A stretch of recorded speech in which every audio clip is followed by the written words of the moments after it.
Hi, this is John Barton. I'm here with Chad Drabek, and Chad is the owner of Cool Daddy's HVAC, soon to be adding plumbing as well to their lineup. This is Turtlesmith, and we are here talking business. So, Chad has been my HVAC guy for a long time. Through what now? 3 houses now? Yeah, I think everything. 3 houses in one business? Yeah, ever since you've moved back, really. Yeah, pretty much. Yeah.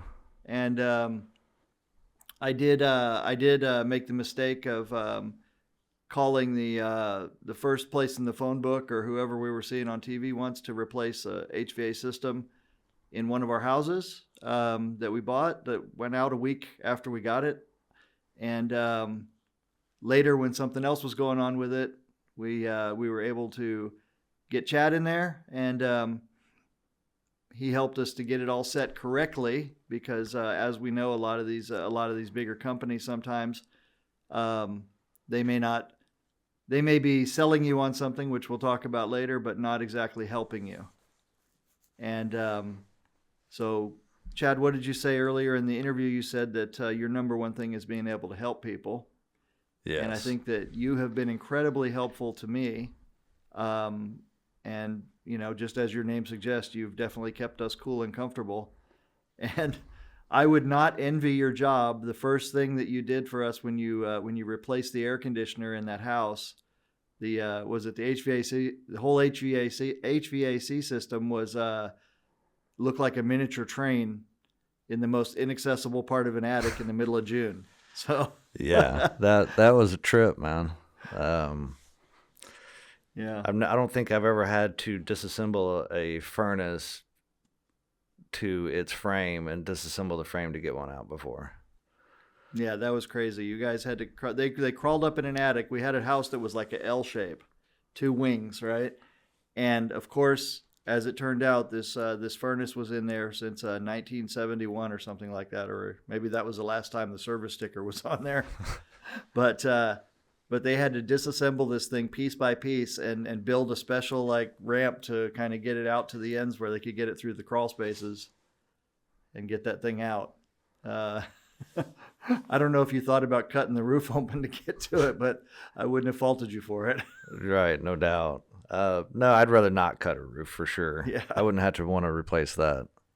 But that was when I knew that I had found somebody that was really truly there, willing to help. You know, because you really could have screwed us over on that job, and you know we would have deserved it for where that place was. And your quote, you know, was perfectly fair, and it made that house super comfortable. So I personally appreciate that, and I'm glad you came in to talk to us about business. So earlier we were talking about, you know, like some of the questions I asked were when you got started, and you said you started when you were 18. Yeah, that was my first gig when I turned 18, was doing rough-ins for a place in Moore. And then it's just been doing it ever since. What's a rough-in? Rough-in is like during construction when you don't have sheetrock, trying to get the stuff set. Before all the sheetrock, all the insulation, all the stuff that everyone sees, you know, that's their type of way of looking at a house, you know, when it's ready to move in. So the rough-in is all the stuff that people don't see. Behind the walls type of stuff. Behind the walls, in the attics, you know, under the floor, in the floor, wherever it is. Would people be pretty surprised if they saw all the how things really were going inside of their walls? Yes, I think they would. A lot of people do kind of understand, but they don't understand what it takes to actually go from dirt to finished product. Right. Now, these days, and please correct me if I'm wrong, are you doing mostly work on residential houses that are already built? Yes. And so what's some of the kind of craziest stuff you've seen when you've had to go in and repair something in someone's house? Man, we probably see something at least once a week where people come in and they'll just halfway do it. and it's just not correct. Period. I mean, we still see that even in the regular construction world. We just like this week, they had a plumber, supposed to be doing his job, didn't run the gas line correct. It got it to the unit, but it wasn't correct. And I knew it wouldn't pass inspection. And the plumber's sitting there saying, yeah, it'll pass. No, it don't.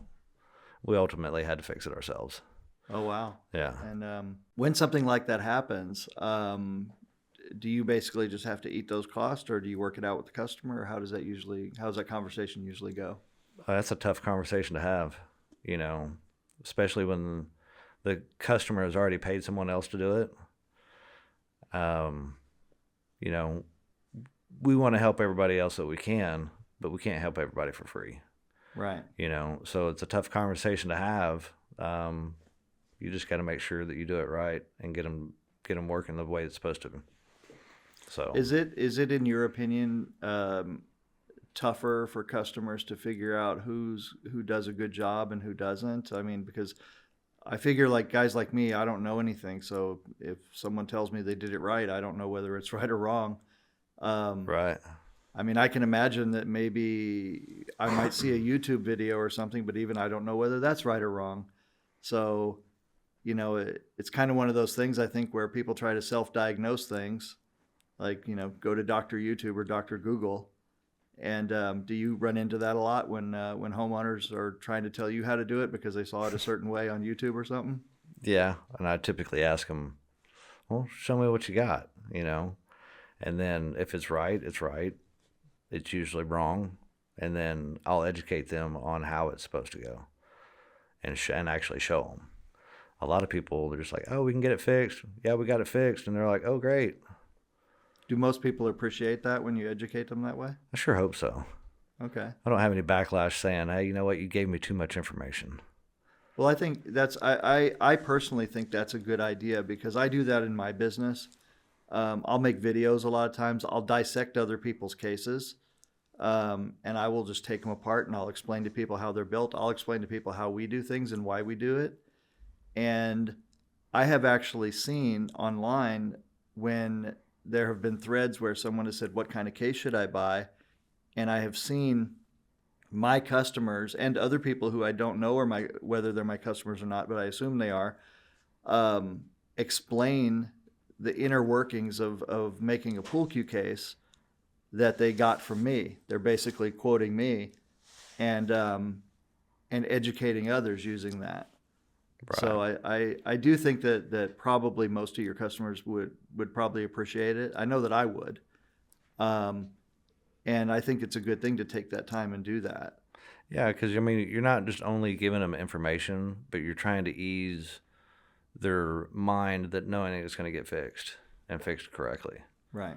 That's the biggest thing. A lot of the times we go into homes where a system needs to be replaced and it's not even set up correctly. And if it's not set up correctly, then it's not going to run correctly and it ain't going to last. That's the biggest thing, is to be able to fix what the problem is, make it run right, install it right, and if it's up to code and you're doing maintenance on it, it's going to last a lot longer than just some old boy coming in there and getting it running. Right. Now, earlier I had asked you a question about how do you advertise and how do you get business. Now, one of the things I've noticed over the past year or so is that you've added someone who is proactive about calling and scheduling maintenance. Now, I'm the kind of person that usually I'm embarrassed when you show up and the filters haven't been, pull the filter out and it's filthy. And then I look at that and I think to myself, well, that's really embarrassing. I shouldn't be allowed to own a home. But on the other hand, if your office didn't call, if Chastain didn't call and say, hey, your maintenance is coming up, when do you want to schedule it, then it would be even worse. So I think that's been a very good addition to your business, if you ask me. Yeah, most definitely. Everybody likes her, and that's the reason why she makes the phone calls.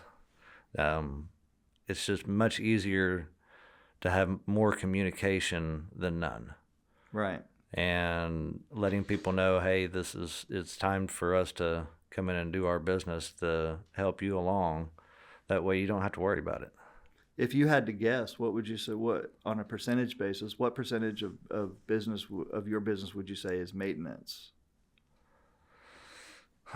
Maybe 20-30% at best. Okay. Just taking a wild guess. This is a pretty good rule of thumb. All right. Do you so you said earlier that you do a lot of Facebook advertising, or you do Facebook advertising. You don't do TV, but you're working towards it, or? I don't know. I'm not one for having my face on TV. Okay. And then my advertising guy asked me, we were just talking about it yesterday, well, who's going to be the face of it, Chad? I'm like, well, you got a point. Does somebody have to be the face of it? Well, I mean, when somebody's speaking on a camera, Maybe you just have, some guy walking through the house in shorts with no words needed. I think every guy understands that. And then you just pan to the outside where it's all snow. Yeah, as long as they're not really super short shorts, I think it'd probably be all right. Yeah. Okay. Well, you don't want to be accused of going too woke, and showing the guy in his Daisy Dukes. Yeah, that wouldn't be on TV. Period. not with my name on it, man. We'll skip out on that. I'll pass. Well, you never know. It's sometimes the edgiest of ads are what gets you the most attention. But I do understand what you're saying. I don't know about all that. We want to make you comfortable, but not too comfortable. Yeah, let's just reel it back a little bit. Not uncomfortable. We don't want to make you uncomfortably comfortable. Yeah, exactly. It's cool daddies, not weird cool daddies. Right. We're only so cool. Well, there are different ways you can go with that. That is true. But yeah, I mean, you said earlier something that really kind of resonated was. You said we make people comfortable. And I think that's a great slogan. I don't know if you actually use that slogan, do you? No. But you should. You should I trademark probably that. should. Yeah. Probably have to now. But I think that's a really good encapsulating thought, right? Because it doesn't matter whether it's the middle of summer and you're too hot or in winter and you're too cold. You're not comfortable and you need to call somebody who makes it happen. Right. And honestly, as I said before, my life's been pretty comfortable in my places since you showed up. So I can attest to the fact that you actually do that.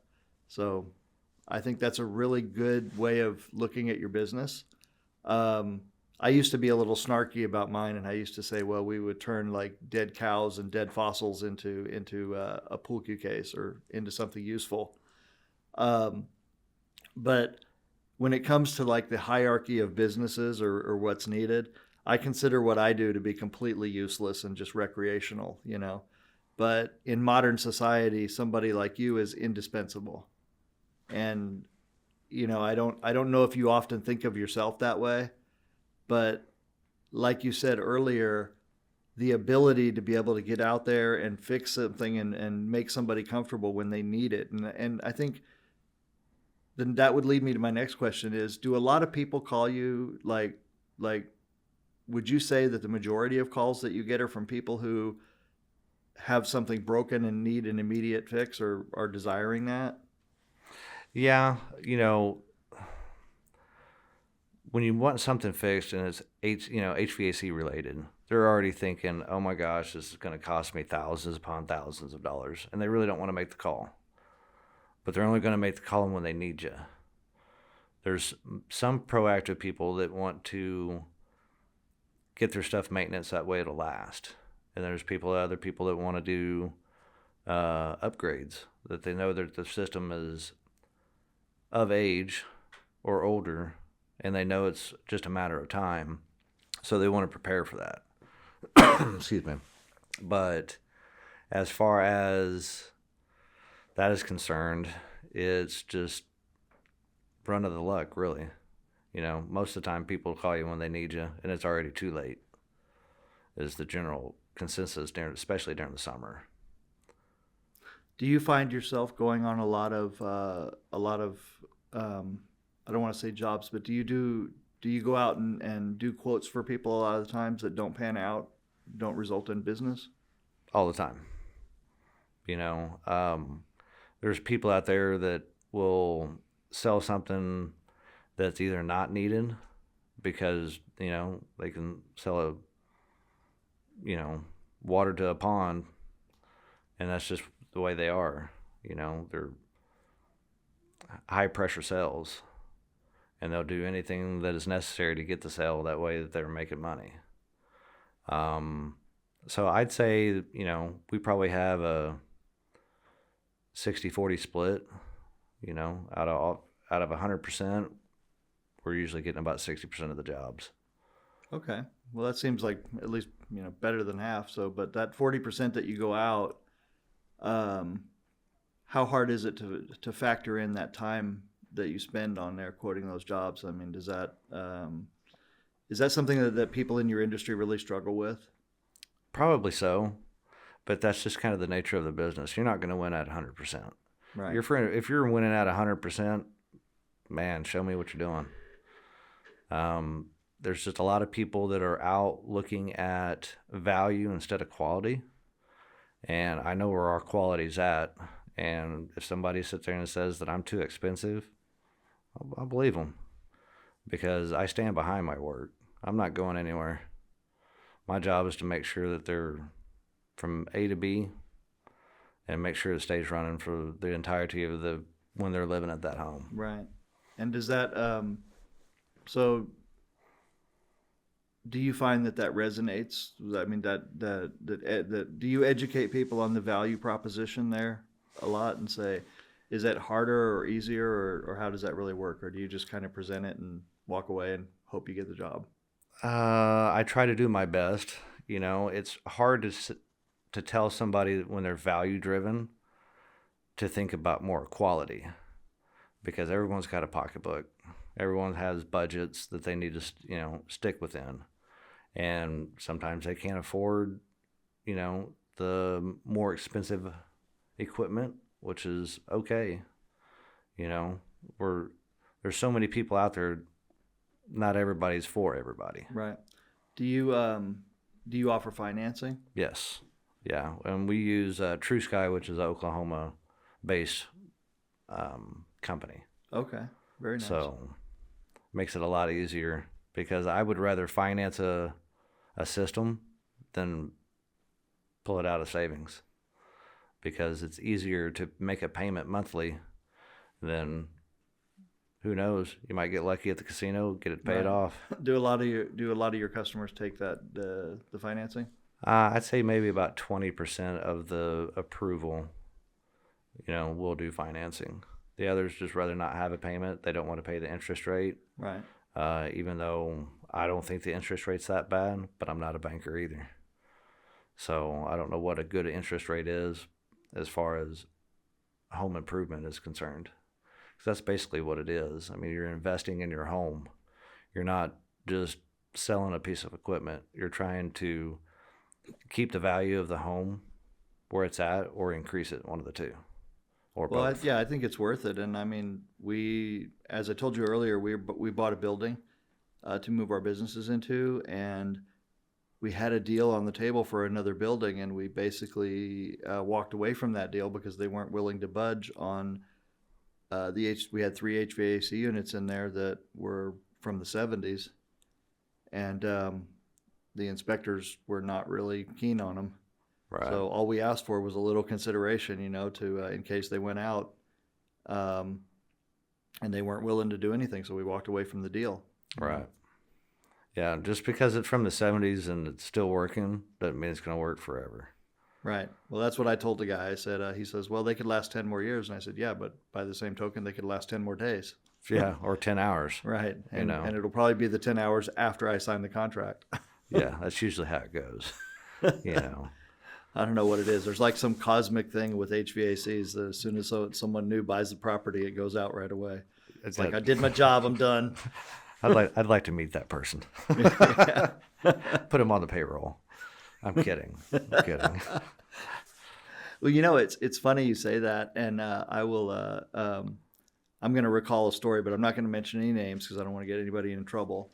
But a guy sold me an HVAC unit for a house that I had in another state, and he said it has a 10-year warranty. He said, and he said, don't worry, I'll put it on my calendar, and I'll be out here at 9.5 years to make sure you get the warranty. And I was like, well, that sounds great for me, but I don't think that's something that's too great for the company that you're selling these units for. You know? Yeah, that's a strange way to put it. I was going to say, I don't know if that would be a good way to sell these. You know, I mean, I would think that if the company ever finds out about that, then that guy's probably going to get his dealership pulled for that brand. Right. You know, is whenever we put a system in, we give out a free year's worth of maintenance. Not only does it able to check to see how it's running, to make sure that everything that we've done is still solid, and to make sure that there's no dirt in the outside unit, because you can tell a lot just with it running with a year. And you're out there doing maintenance, it's like, well, now we need to step up the maintenance. You have a little bit more issues than other houses do, especially with cottonwood and trees that are rolling around. That's one of the biggest killers on equipment. It's just stuff getting into the coils, blocking the airflow, causing it to run harder when it doesn't need to. And a lot of people miss out the opportunity to get their stuff maintenance because they either don't know, or they just, it's on the back of their mind, they just don't even know what needs to be done. I feel like you're staring straight into my lazy soul, because every time you come to my house, and you show me how dirty my units are, I'm so embarrassed. That wasn't really directed towards you. I know it wasn't. I know it wasn't, but I'm glad I have somebody like you, you know, to call.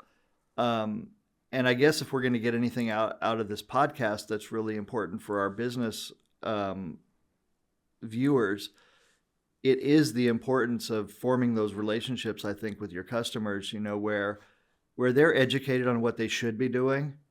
And they know that if they lapse a little bit, you know, or they don't change the filters as often as they should, or they don't clean the AC as often as they should, then there is somebody that is looking out for that and doing that on a regular basis, you know, at least on a semi-annual basis, like you guys do for us. Right. So at least in that respect, I feel comfortable knowing that you're looking out for me. You know, and of course I know it costs, you know, it's a couple $100 or whatever it is every time you come out. But honestly, at this point, I feel like it's a worthy investment.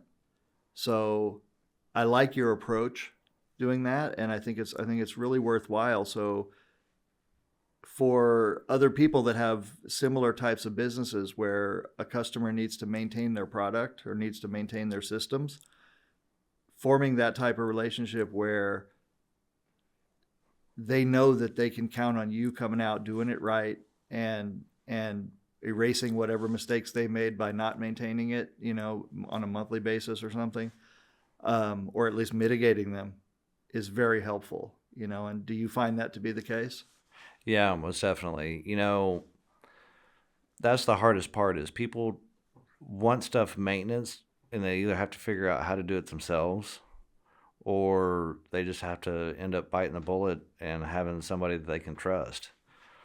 And that's the hardest part, is being able to trust people in this day and age to do the right thing. It's that's the toughest part.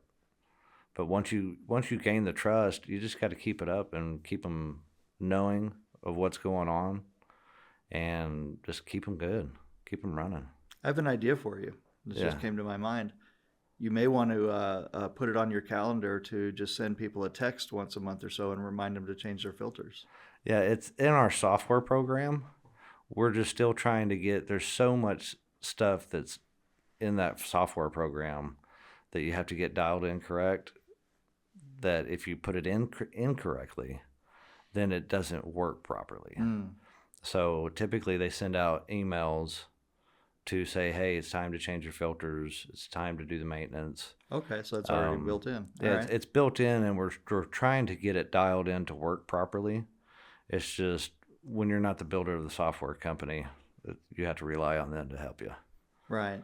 And have you found though that that software has helped you in your business? 100%. I know the first year when I was doing this by myself, I had a stack probably 5 inches high of paperwork. And that's all I did for a solid 30 days, 8 to 5, is doing all that paperwork. And now it's all digital. And now I'm able to read my own typing. That's the biggest thing is like, you don't have to have good penmanship to write an email. Right. Right. That's So, true. Yeah. Well, I've noticed, that you guys come out with the tablets and you've pretty much got everything on there and the records and all that. And then of course the payment is a lot easier now. So it seems to me that every time that I see you, you've improved somehow in that service aspect, where maybe it's taken you a little bit less time to get through the paperwork end of the job. right. So, Yeah, the software's been a blessing to have because not only do you have all the history, if another guy comes out after, let's just say after me, they can read everything that I wrote down, without having to try to decipher what letter is what. right. Someone in your company though, you mean, right? Yeah. Correct. Now, that does bring up another question. Do customers ever ask for records of their stuff, that anything that's been done? Not And if yet. they did, would you give it to them? Yeah. I mean, it's their information. If they don't have it and they need it, we can just simply email everything over because we've backdated everything from day one into the system. Okay. That way we have records from day one. That sounds like a great operation, really. I mean, and I didn't, I assumed that you have those records, right? But I've never really known until I asked you. And I think earlier Calvin was telling us about moving into his house, and he was saying, that the previous owners kept really good records of stuff. And me being a recent homeowner of, over the last 4 or 5 years where I've bought several homes and, moved from home to home, it's been up and down with that. One homeowner has good records, another one has nothing. Right. And you don't know what's going on. Yeah. So we've had to pay people to go in and trace panels and things like that, and literally trace every wire in the house to figure out what goes to where. HVAC related, out in Vegas, we had a house where it turned out that we were cooling the space in the kitchen between the drop ceiling and the actual roof. Because there was a vent that was blowing straight into that wasn't hooked up to the vent that was blowing into the kitchen. Mm-hmm. So the kitchen was always hotter or not the right temperature, but we were just paying for all that cold air to go somewhere that wasn't affecting anyone. Right. And yeah, so I just the way I'm looking at it is your company, is really good at communicating with customers. Cluing them in on the value proposition, why that it's not the best idea always to go with the cheapest quote and the cheapest equipment and people who don't really necessarily hook it up right.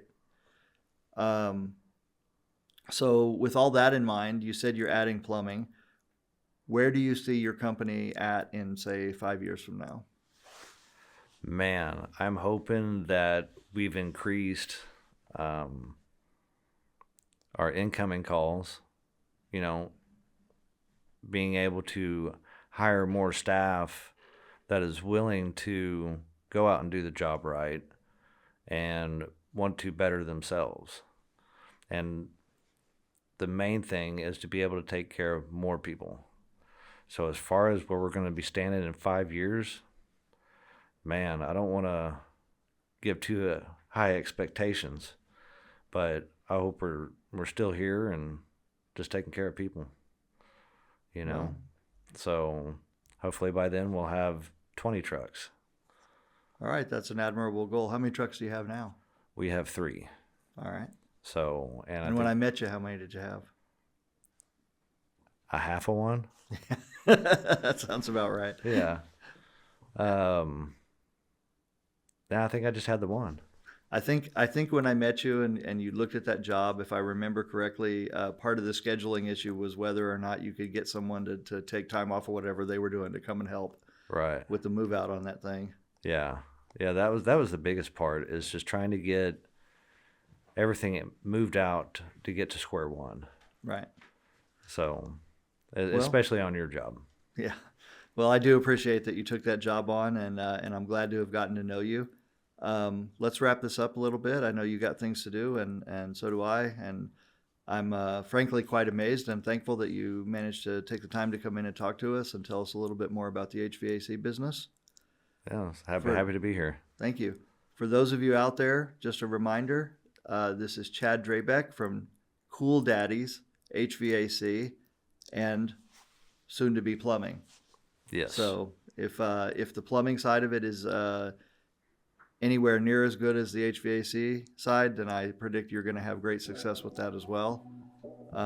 So once again, thanks for coming in, and anybody out there that's looking to get into the HVAC business, hope this interview helps you out, and please compete somewhere else